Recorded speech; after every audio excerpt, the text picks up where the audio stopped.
Hello guys. तो जैसा कि आप देख सकते हैं इस वक्त मेरे पास है यूपी ट्रिपल एस सी पेट की दो बुक्स जो एग्ज़ामपुर एक यूट्यूब चैनल है वो प्रोवाइड करता है।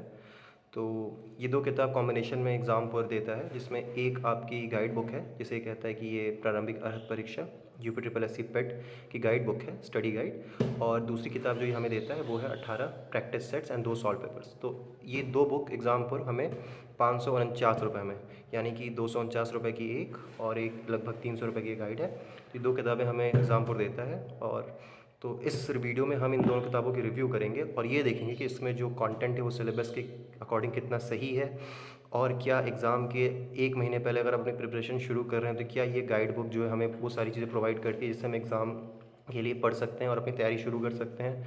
तो हालांकि अब दोनों किताबों का रेट अगर देखते हैं 549 रुपये, तो कहीं ना कहीं ये बाकी किताबें जो आती हैं उनसे थोड़ी महंगी है। अगर आप घटना चक्र की किताब देखें या रोज़गार युतंकित की किताब देखें तो हालांकि पर एग्ज़ामपुर का, क्योंकि आज एक बड़ा यूट्यूब की दुनिया में काफ़ी बड़ा नाम है, तो इसलिए मैंने ये किताब मंगाई है सिर्फ इसलिए कि मैं रिव्यू कर सकूं। हालांकि मैंने पेट 2021 का एग्ज़ाम दिया था और उसमें मेरा स्कोर था ऑलमोस्ट 82 क्वेश्चन मैंने सही किए थे। तो इसलिए मुझे लगता है कि मैं ये बुक, हालांकि उस टाइम मैंने कोई किताब नहीं पढ़ी थी, मैंने नॉर्मल लूसेंट और यूट्यूब वीडियोस रेफर किया था। तो इस वीडियो में मैं इस बुक को रिव्यू करूँगा और देखूँगा एग्ज़ाम सिलेबस के अकॉर्डिंग और क्वेश्चन के अकॉर्डिंग ये बुक कितनी सही है। तो गाइस शुरू करते हैं अपना वीडियो। सबसे पहले हम लोग बात करेंगे इसके गाइड बुक की जो कि है। और इस बार एग्ज़ाम, जैसा कि आप लोग जानते हैं, अभी तक जो जब जिस डेट में मैं ये वीडियो बना रहा हूँ, एग्ज़ाम 18 सितंबर को निश्चित किया गया एग्ज़ाम की डेट, अगर हो पाती है तो, क्योंकि अब तक 35 लाख से ऊपर बच्चों ने आवेदन कर दिया है। तो ये देखना होगा एग्ज़ाम 18 सितंबर को होता है या नहीं। खैर, तो कुल मिला के बात ये है कि इस वक्त एग्ज़ाम में करीब 40 से 45 दिन हमारे पास हैं। तो अगर आप अपनी तैयारी शुरू करो तो क्या किताब आपको रेफ़र करनी चाहिए। तो सबसे पहले हम लोग शुरुआत करेंगे इसके इंडेक्स से। तो जैसा कि हम देखते हैं इस इंडेक्स में, तो पहले हमें शुरू में ही 2 सॉल्व पेपर्स मिल जाते हैं जो कि पिछले साल के थे, 2 शिफ्ट के इसमें सॉल्व पेपर्स हैं। और फिर ये इंडेक्स है जिसमें आपके सिलेबस के सारे टॉपिक्स मिल जाएंगे। सामान्य अध्ययन हो गया, फिर प्रारंभिक अंकगणित, सामान्य हिंदी और जितने आपके सिलेबस हैं। खैर, और उसके बाद ये जो मेन चीज़ में आपको है, ये दिखाता है आपके कितने कितने क्वेश्चन आपको किस यूनिट से आने वाले हैं। हालांकि इसको मैंने टिक किया हुआ है। तो टोटल ये आपको मतलब बेसिक चीज़ें बताता है क्या है कैसे नहीं है। तो ये इंडेक्स को और डिटेल में बताया गया है। तो सबसे पहले हम यहाँ बात करते हैं, शुरुआत करते हैं तो करंट अफेयर्स। ये एक काफ़ी सही चीज़ मुझे लगी, क्योंकि अगर आप ज़ीरो शुरू कर रहे हो, करंट अफेयर्स जनरली लोग फॉलो नहीं करते और एग्ज़ाम में आखिरी के 6 महीने करंट अफेयर्स पूछे जाते हैं। काफ़ी क्वेश्चंस करंट अफेयर्स से, इवन स्टैटिक क्वेश्चन भी करंट बेस्ड आते हैं, यानी कि आपको जो स्टैटिक क्वेश्चन आपसे पूछे जाएंगे वो करंट से कहीं ना कहीं रिलेटेड होंगे। तो ये करंट अफेयर्स जो ये देता है, ये कहीं ना कहीं मुझे लगता है काफ़ी सही है। अगर आप कोई करंट अफेयर्स फॉलो नहीं किया तो आप इसको पढ़ सकते हैं, जिसमें ये टॉपिक वाइज डिवाइड कर दिया है इन्होंने, राष्ट्रीय घटनाएं। तो मुझे शुरुआत में ये सही अच्छी चीज़ लगी कि अपडेट कर रहे हैं किताब को हर एग्ज़ाम के अकॉर्डिंग। तो यहाँ पे आप देख सकते हो अच्छे खासे क्वांटिटी में करंट अफेयर्स दिए हैं, मतलब इतने खासे दिए हैं कि आप इसको पढ़ सकते हो। तो कहीं ना कहीं आप में 10 में से 5 या 6 तो आप कर जाओगे, क्योंकि ये आखिरी के 6 महीने के कुछ इंपॉर्टेंट करंट अफेयर्स, इसमें इंटरनेशनल अफेयर्स भी आपको देखने को मिल जाते हैं। तो ये कहीं ना कहीं सही है और काफ़ी हेल्पफुल भी होगी बहुत सारे बच्चों के लिए जो जीरो से अपनी प्रिपरेशन स्टार्ट कर रहे हैं। साइंस एंड टेक्नोलॉजी वगैरह तमाम चीज़ें हैं। फिर इसके आगे जैसा कि मैंने बताया था, ये यूपी ट्रिपल एस सी के सॉल्व पेपर्स हैं 2 साल के, जिसमें इन्होंने एक्सप्लेनेशन भी दिया हुआ है और काफ़ी अच्छा एक्सप्लेनेशन है। मैंने पढ़ के देखा तो ये काफ़ी सही है, सिंपल सरल भाषा में इन्होंने चीज़ों को समझाने की कोशिश की है, जो कि जो बच्चे एग्जाम देंगे तो उनके लिए काफ़ी इंपॉर्टेंट है, जिससे उनको क्वेश्चन का पैटर्न एटलीस्ट पता चल जाएगा। तो ये दोनों बुक में प्रोवाइड करते हैं। ये आपको जो दूसरी बुक मैंने बताई थी ये वाली, तो इसमें भी ये जो है इस सॉल्व पेपर्स को प्रोवाइड करते हैं, जो जिसमें 18 मॉक सेट्स दिए हुए हैं। तो आप देख सकते हो इसमें भी सॉल्व पेपर दोनों शिफ्ट के हैं, प्रथम पाली। तो ये काफ़ी सही चीज़ है। तो ये अपनी तरफ से उन्होंने पूरी कोशिश की कि जितना कंटेंट प्रोवाइड कर सकते प्रोवाइड करें। फिर अब बात करते हैं इंडियन हिस्ट्री की। तो एक चीज़ जो मैं पॉइंट आउट करना चाहूँगा, जो मुझे कहीं ना कहीं थोड़ा सा स्टार्टिंग में लगा, तो ये था कि हिस्ट्री जब हम खोलते हैं, हिस्ट्री एक बहुत ही ब्रॉड सब्जेक्ट है और इसके जो डायमेंशन है काफ़ी बड़े हुए हैं, काफ़ी विस्तारित ये विषय है।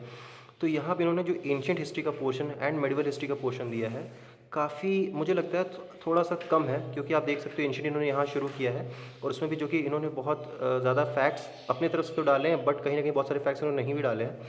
तो आप देख सकते हो कि बहुत कम 2-2.5 पेज में इन्होंने ख़त्म कर दिया एंशिएंट को। और मध्यकालीन तो इन्होंने यहाँ से शुरू की है और आप देख सकते हो कि यहाँ पे आके हमारी मध्यकालीन भी हो जाती है ख़त्म। ठीक है। तो ये कहीं न कहीं मुझे लगा हिस्ट्री का पोर्शन कम है, वो थोड़ा और अधिक बढ़ा सकते थे।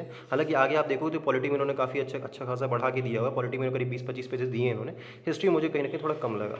और सबसे इंपॉर्टेंट चीज़ मुझे ये लगी, अच्छी चीज़ लगी, क्योंकि ये जो है हर चीज़ के एंड में जैसे कोई भी अगर टॉपिक खत्म कर रहे हैं, ये क्वेश्चंस प्रोवाइड कर रहे हैं। और ये क्वेश्चंस बेसिकली एग्जाम में कहीं न कहीं रिपीटेड क्वेश्चंस है और एज ए ये प्रैक्टिस सेट भी इसको दे रहे हैं। तो जो दूसरी बुक प्रैक्टिस सेट की तो है ही, और एक ये भी आपको दे रहे हैं। तो इसमें हिस्ट्री में इन्होंने काफ़ी ज़्यादा क्वेश्चन दिए, ऑलमोस्ट 100 से ऊपर क्वेश्चन है। इनफैक्ट 200 से ऊपर क्वेश्चन, 220 क्वेश्चन। और अगर आप इन 220 प्रश्नों को ही आप लगा लेते हो और पढ़ लेते हो तो कहीं ना कहीं आपकी हिस्ट्री की प्रिपरेशन अगर आप ज़ीरो शुरू कर रहे हो तो बेसिक हो जाएगी और आप एग्ज़ाम फिर उसके अकॉर्डिंग भी दे सकते हो। फिर आप यहाँ पे देख सकते हो कि ज्योग्राफ़ी है, तो ज्योग्राफ़ी में भी इन्होंने काफ़ी सारी चीज़ें बताई हैं और जो बेसिक चीज़ें हैं यहाँ पे जैसे कि आप देख सकते हो यहाँ पे विभिन्न कारकों द्वारा निर्मित स्थलकृतियाँ हैं और वायुमंडल है तो क्या है, जो बेसिक चीज़ें हैं जो नॉर्मल जीके की हर जीके की बुक में आपको मिल जाएगी, वो सब ये इन्होंने यहाँ दे रखी है। और ये सब चीज़ें मैं नहीं कहूँगा बहुत अलग है, बट हाँ एग्ज़ाम के पॉइंट ऑफ व्यू से सारी बेसिक चीज़ें पूछता है पीटी के एग्ज़ाम में, तो आपको बहुत ज़्यादा डीप में भी जाने की ज़रूरत नहीं है, तो इसमें बेसिक चीज़ें तो आपको मिल जाएंगी। और अगर आपको डीप में जाना है तो उसके लिए आपको यूट्यूब वीडियोस रेफर कर सकते हो। बट हाँ मैं कहूँगा कि जो अगर जो बेसिक क्वेश्चन इसे आप सॉल्व कर सकते हो उसमें आपको दिक्कत नहीं आएगी अगर आप इसको अच्छे से पढ़ लेते हो तो। और उसमें भारत का भूगोल वगैरह जो प्रमुख नदियाँ होती हैं मैंने कुछ अंडरलाइन भी कर रखी है, जो मुझे मतलब मैं पढ़ रहा था उस टाइम में देखा। तो खैर ये सारी चीज़ें तो इसमें आपको देखने को मिल ही जाएंगी। और ज्योग्राफी ठीक ठाक दे दिया इन्होंने कंटेंट ज्योग्राफी के लिए, और आप ज्योग्राफी को इसके लिए रेफर कर सकते हो। एंड में क्वेश्चंस भी हैं, और क्वेश्चंस मैंने इसके देखे थे हालांकि, तो ये जो क्वेश्चंस इन्होंने पूछे हैं काफ़ी अच्छे क्वेश्चंस हैं यहाँ पे जो प्रैक्टिस के लिए दिए गए हैं, एग्जाम में आए हुए क्वेश्चन है, एंड इनको आप सॉल्व ज़रूर करना अगर आप ये बुक लेते हो तो, और फिर काफ़ी हेल्प मिलेगी इससे आपको।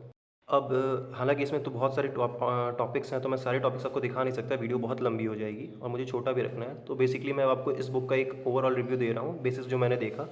तो देखो अगर आप प्रिपरेशन अपनी शुरू कर रहे हो एंड आप पहले से आपने इसकी तैयारी की हुई है, आप किसी और एग्ज़ाम के लिए पढ़े हुए हो, तो मुझे नहीं लगता आपको ये बुक लेनी चाहिए। आप नॉर्मल जो है अपनी प्रिपरेशन के लिए नॉर्मल जीके वगैरह आप पढ़ रहे हो, पढ़ सकते हो और यूट्यूब वीडियोस रेफर कर सकते हो। तो मुझे नहीं लगता आपको ये बुक लेनी चाहिए। बट अगर आपको लग रहा है कि आपकी प्रिपरेशन को एक गाइडेंस चाहिए और एक आप पैटर्न में पढ़ना चाहते हो एक सिस्टमेटिक वे में, तो उसके लिए आप ये बुक ले सकते हो और ये बुक फिर आप लेके इसको पढ़ सकते हो। बट स्टिल रोज़गार विद अंकित की भी एक बुक आती है, तो मुझे पता नहीं वो बुक मैंने अभी उसको देखी नहीं है, तो मैं उसको भी रिव्यू कर दूँगा आने वाले समय में। तो मैं दोनों कंपैरिजन वीडियो भी डाल सकता हूँ, इस वीडियो में आप लोग कमेंट करके बता देना, तो उस हिसाब से मैं देखूँगा। बट मैं कहूँगा कि हाँ अगर घटना चक्र बुक एक आती है यूपीएससी पेट के लिए, काफ़ी लोग उसको भी रेफर करते हैं, तो मुझे लगता है कि अगर आप बिगिनर हो, शुरू कर रहे हो, तो आपके लिए थोड़ी मुश्किल हो सकती है उसको पढ़ना। इसकी भाषा बहुत सरल है और इसे आप पढ़कर काफ़ी कुछ मतलब आसानी से समझ सकते हो। तो ये इसकी पहली गाइड बुक का था। तो जैसा कि मैंने कहा कि अगर आप ज़ीरो से शुरू करो और आपको सरल भाषा चाहिए तो उसके लिए किताब आप ये ले सकते हो। बट अगर आपको नॉलेज है पहले से और आप ठीक ठाक पढ़े हुए हो स्टैटिक के पोर्शन एंड जनरल साइंस, तो इस किताब को आपको लेने की ज़रूरत नहीं है और आप इजीली जो है अपने एग्जाम के लिए यूट्यूब एंड लूशन वगैरह की जीके से रेफर कर सकते हो। अब बात कर लेते हैं इसकी दूसरी किताब जो हमें एग्जाम्पल प्रोवाइड करता है सेम कॉम्बिनेशन में, तो वो है, आप देख सकते हो यहाँ लिखा हुआ है यूपी ट्रिपल सी पेट के लिए 18 प्रैक्टिस सेट्स एवं 2 सॉल्व पेपर्स। तो 2 सॉल्व पेपर्स वही हैं जो पिछले साल दोनों शिफ्ट में हुए थे। अब जैसे यहाँ देख सकते हो यहाँ पे लिखा है कि ये जो प्रैक्टिस सेट है ये आपको कई सारे एग्जाम के लिए हेल्पफुल रहेगा, जैसे हो राजस्व लेखपाल, परिवहन निगम, बेसिक शिक्षा अधिकारी, ग्राम पंचायत अधिकारी, ये तमाम एग्जाम्स के लिए ये काफ़ी हेल्पफुल ही कहते हैं, इसके लिए उपयोगी है। तो आइए देखते हैं इसमें बेसिकली क्या दिया हुआ है। जैसा कि हमने आपको बताया था स्टार्टिंग में, ये भी आपको वही चीज़ प्रोवाइड कराता है जो दूसरी बुक में है, यानी कि 2021 का सॉल्व पेपर है ये, और उसमें भी सेम एक्सप्लेनेशन है जो उसमें था। तो ये दोनों चीज़ें आपको ये सेम दोनों बुकों में सेम देखने को मिलती है। यहाँ से आप देख सकते हो आपके प्रैक्टिस सेट शुरू होते हैं।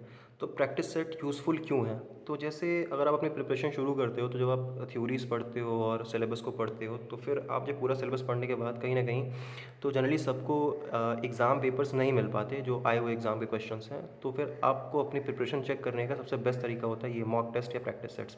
तो हर एग्ज़ाम के लिए अवेलेबल होते हैं, तो ये भी आपको 18 value quality based practice sets provide कर रहे हैं, और ये बहुत सही लगा मुझे, क्योंकि अगर आप अपनी प्रिपरेशन की हो तो इतने क्वेश्चन इसमें हैं, अगर 1800 क्वेश्चन पर पेपर है और अगर 18 क्वेश्चन है और 18 प्रैक्टिस सेट्स हैं, तो आप समझ लो कितने से क्वेश्चन इसमें हैं।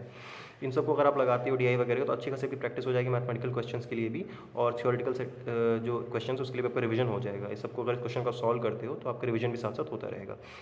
तो बेसिकली इसमें वही सर, बस उसमें और कुछ है नहीं, आपको क्वेश्चन सेट्स दिए हुए हैं, एंड सबसे बड़ी चीज़ कि जो इसमें क्वेश्चंस पूछे गए हैं उसके लास्ट में आपको सोल्यूशंस भी दिए गए हैं। तो ये हर क्वेश्चन का आंसर भी आपको प्रोवाइड करते हैं विद डिस्क्रिप्टिव सोल्यूशन, मैथ्स के सॉल्व करके ये बताते हैं। तो ये काफ़ी सही चीज़ है, ये बहुत सही चीज़ मुझे लगी कि ये सिर्फ क्वेश्चन नहीं प्रोवाइड करें, इन्होंने मेहनत भी करी हुई है और सारे क्वेश्चन के आंसर्स भी इन्होंने दी है। तो ये काफ़ी हेल्पफुल है मेरे हिसाब से बच्चों के लिए, जिनको आंसर्स ढूंढने के लिए कहीं जाना नहीं पड़ेगा, तो खुद से इसका आंसर देख सकते हैं। अब इसकी सबसे अलग चीज़ मुझे लगी, तो सबसे सही चीज़ मुझे लगी वो यहाँ पे आपको देख सकते हो, इसमें एंड में 10,000 से ऊपर सामान्य ज्ञान के महत्वपूर्ण प्रश्नों का अनूठा संकलन है, यानी कि 10,000 प्लस मिसलेनियस टॉपिक्स इसमें है, जो आपको लास्ट में देखने को मिल जाएंगे। जब आप खोलोगे इसमें लास्ट में जाओगे तो यहाँ पे जैसा कि आप देख सकते हो, तो ये यहाँ से आपको शुरू हो जाएंगी। और ये सबसे बड़ी चीज़ कि इसमें जैसे अगर आप कोई चीज़ टॉपिक उठाते हो तो इन्होंने ट्रिक भी प्रोवाइड करी हुई है कुछ चीज़ों को याद रखने के लिए। तो अब जैसे भारत के बांग्लादेश के साथ लगने वाले रास्ते, उन्होंने यहाँ पे उसकी ट्रिक बताई है कि अब मित्रों मैं बंगले में चला, अब मित्रों मैं बंगले में चला। तो इस तरह की इन्होंने हर चीज़ में ट्रिक बताई हुई है। तो नेपाल को छूने वाले भारत के राज्य, तो इसमें आप देख सकते हो कि क्या है ट्रिक जो इन्होंने लिखी हुई है, कुछ तो है। खैर, तो वही मैं कह रहा था कि इन्होंने कई सारी ट्रिक्स हर टॉपिक के लिए बताई हुई है। तो ये जो 10 सरप्लस सामान्यकरण प्रश्न उत्तर हैं, ये काफ़ी सही चीज़ है रिवीजन के लिए। जब आप पढ़ते हो इसको, इससे रिवाइज करते हो, तो आपकी बहुत सारी जो कॉन्सेप्ट्स और बेसिक वन लाइनर्स क्लियर होते हैं। और मुझे ये सही लगा, इन्होंने बहुत सही तरीके से इस चीज़ को एक्सप्लेन किया है। तो ये इस पोर्शन के लिए मैं थम्स अप है इस बुक को, क्योंकि ये बेसिकली बहुत इंटरैक्टिव वे में आपसे डील करता है। तो इस बहुत सही चीज़ है। जैसे आप देख लो यहाँ पे प्रमुख राष्ट्रीय राजमार्ग, मतलब हर पेज पे फैक्ट ही फैक्ट है यार। मैं कोई पेज पलटूँ उससे कुछ होना नहीं है, सब फैक्ट्स ही फैक्ट्स हैं। तो और जैसे मैंने बताया ट्रिक्स वगैरह, तो ट्रिक्स वगैरह आपके लिए हैं। और आप आराम से ये, हालांकि कुछ मिस प्रिंटिंग का इशू आप देख सकते हो, यहाँ से पेज उल्टे हो गए हैं। हालांकि सारे पेज हैं, कोई पेज गायब नहीं है, बस उल्टे प्रिंट हो गए हैं। तो कोई इससे दिक्कत नहीं है, आप उसको पढ़ सकते हो। और वही है, कोई इशू नहीं होगा, और ईजिली आप उसको बुक को पढ़ सकते हो। और इन वन लाइनर से आपको काफ़ी कुछ रिवाइज हो जाएगा, जो एग्ज़ाम में आपके लिए काफ़ी हेल्पफुल रहेगा। गाइस, लास्ट में यही मैं कहना चाहूँगा कि वही सेम चीज़ मैं दोहराना चाहूँगा। अगर अपनी प्रिपरेशन बेसिक शुरू कर रहे हो एंड फर्स्ट टाइम आप पेट दे रहे हो, तो आप अगर एक सिस्टमेटिक तरीके से पढ़ना चाहते हो तो ये बुक आप ले सकते हो। हालांकि सिर्फ इस बुक से आपकी कॉन्सेप्चुअल क्लैरिटी तो नहीं होगी, क्योंकि वन लाइनर से आप चीज़ समझ नहीं सकते, तो यूट्यूब वीडियोज़ की आपको हेल्प लेनी होगी। बट हाँ, अगर आप चाहें तो इस बुक को लेकर आप पढ़ सकते हैं। नहीं तो अगर आप फिर भी आप अगर नहीं लेना चाहते तो आप लूसेंट वगैरह से भी पढ़ सकते हो। बट लूसेंट मुझे लगता है कहीं ना कहीं स्टार्टर्स जो बिगनिंग करें उनके लिए थोड़ा टफ हो सकता है। तो इसकी लैंग्वेज बहुत ईजी है, इसलिए मुझे एक चीज़ का प्लस पॉइंट लगा कि इसकी भाषा काफ़ी सरल है और आप आसानी से चीज़ों को समझ सकते हो। तो ये आपके अपना खुद का निर्णय होगा कि अगर आप इस बुक को लेना चाहते हो। तो मैंने आपको इस बुक की क्वालिटीज़ बता दी हैं। और नेगेटिव्स की अगर मैं बात करूँ, तो बस मुझे हिस्ट्री एंड इकोनॉमिक्स जैसे कुछ टॉपिक्स में कुछ कम लगा, कि कुछ और उसमें कंटेंट डाले जा सकते थे। बाकी अगर मैं बुक की क्वालिटी की, पेजेस की क्वालिटी की बात करूँ, तो क्वालिटीज़ काफ़ी अच्छी है, काफ़ी फाइन प्रिंट है, मिस प्रिंट बहुत कम है, आपको सब काफ़ी सही देखने को मिलता है। और बस वही पेज थोड़े उल्टे पुल्टे हो गए थे, हालांकि उससे कोई इशू होगा नहीं, आप आसानी से सरलता से पढ़ सकते हो। तो इस बुक के बारे में यही था मेरा कहना। अब ये आपके ऊपर, आप इन दोनों बुक को लेना चाह सकते हो तो आप ले सकते हो। 549 रुपये दोनों की किताबों की कीमत है। तो अब बाकी आप लोगों के एग्ज़ाम के लिए आप लोग को बहुत बहुत शुभकामनाएं। और मिलते हैं फिर। आप लोग नीचे कमेंट बॉक्स में बताओ, तो मैं अगले कुछ बुक्स भी रिव्यू करूँगा। बाकी good luck for the exam. Thank you.